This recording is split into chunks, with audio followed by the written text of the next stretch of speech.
Hello everyone. आप देख सकते हैं कि सामने बिहार पब्लिक सर्विस कमीशन का साइट खुला हुआ है। अभी हाल में ही बीपीएससी ने शानदार 935 पोस्ट के लिए एक वैकेंसी जारी किया है। पोस्ट का नाम है असिस्टेंट एजुकेशन डेवलपमेंट ऑफिसर, यानी सहायक शिक्षा विकास पदाधिकारी। ये जो सामने आपको नोटिफिकेशन दिख रहा है, ये सहायक शिक्षा विकास पदाधिकारी का है। कुल पदों की संख्या जो है वो यहाँ पे देख सकते हैं कि 935 है। यहाँ पे देख सकते हैं कि जो है 935 जो सीट्स हैं उनका डिटेल दिया हुआ है। अनरिजर्व के लिए 374 है, बाकी वैसे ही कैटेगरी वाइज सीटों की संख्या दी हुई है और टोटल 935 यानी 935 सीट है। ये बहुत ज़्यादा सीट होता है, ये बहुत ही अच्छा अपॉर्चुनिटी है। वेतनमान की बात करें तो ये लेवल 5 का जॉब है, जिसमें स्टार्टिंग आपका बेसिक सैलरी जो होगा वो 29,200 रुपया होगा और इसके अलावा डी और बाकी जो अलाउंसेस गवर्नमेंट देती है वो आपको मिलेगा। जो एजुकेशनल क्वालिफिकेशन इसके लिए चाहिए, किसी भी मान्यता प्राप्त विश्वविद्यालय से स्नातक या समकक्ष होना चाहिए। तो अगर आपने ग्रेजुएशन किया हुआ है किसी भी सब्जेक्ट में किसी विश्वविद्यालय से, आप इस पोस्ट पे अप्लाई करने के लिए योग्य हैं। उम्र सीमा की बात कर लें तो न्यूनतम उम्र जो है 21 वर्ष है और बाकी कैटेगरी वाइज मैक्सिमम एज की सीमा दी हुई है। अनरिजर्व के लिए 37 ईयर्स, और बीसी और ईबीसी के लिए है 40 ईयर्स, एससी और एसटीज़ के लिए है 42 ईयर्स। नीचे बढ़ते हैं तो बाकी डिटेल देखने की कोशिश करते हैं।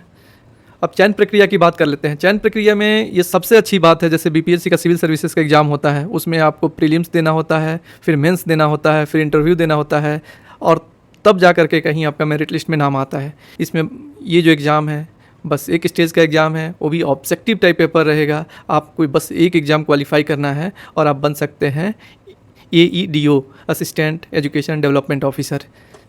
यहाँ पे देख सकते हैं कि लिखित परीक्षा जो होगी वो 3 पत्र होंगे। पहला जो है सामान्य भाषा है, जिसमें अंग्रेजी और हिंदी का होगा। अंग्रेजी 30 अंक का होगा और हिंदी 70 अंक का होगा। टोटल 100 अंक के होंगे और इसमें आपको क्वालिफाई बस करना है। ये आपके मेरिट लिस्ट में ऐड नहीं होगा। इसमें 30% लाना है दोनों लैंग्वेजेस में। यहाँ पे एक महत्वपूर्ण बात है कि आपको अंग्रेजी में भी 30% लाना है, यानी आपको 9 मार्क्स कम से कम 30 में लाने हैं और हिंदी में भी 30% लाना है अलग अलग। तब जाके क्वालिफाई करेंगे और क्वालिफाई करने के बाद ही आपके आगे के पेपर जो हैं, जो सामान्य अध्ययन है और सामान्य योग्यता है, जनरल एप्टीट्यूड है, वो चेक होगा। अगर इसमें 30% नहीं आता है तो चाहे जितना भी अच्छा आप पेपर 2 पेपर 3 में किए हो, आपका पेपर चेक ही नहीं होगा। सामान्य अध्ययन वस्तुनिष्ठ टाइप का होगा और ये 100 मार्क्स का होगा।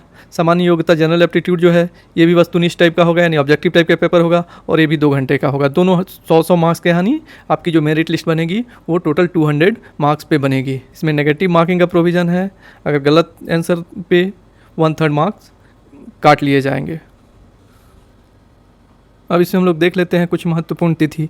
ऑनलाइन आवेदन करने की जो तिथि है वो प्रारंभ होगी 27 अगस्त से और जो अंतिम तिथि होगा ऑनलाइन आवेदन भरने का वो होगा 26 सितंबर।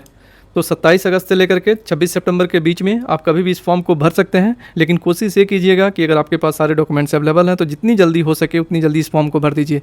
मैं फिर से बता रहा हूँ, ये बहुत ही अच्छा अपॉर्चुनिटी है। आपको बस ऑब्जेक्टिव टाइप पेपर देना है, मेंस का कोई झंझट नहीं, इंटरव्यू का कोई झंझट नहीं, बस 3 ऑब्जेक्टिव पेपर। और अगर आपने अच्छा कर लिया तो आपका नाम मेरिट लिस्ट में आने से कोई नहीं रोक सकता है। Thank you so much. ऐसे ही वीडियोज़ देखने के लिए हमारे चैनल को सब्सक्राइब कर लीजिए।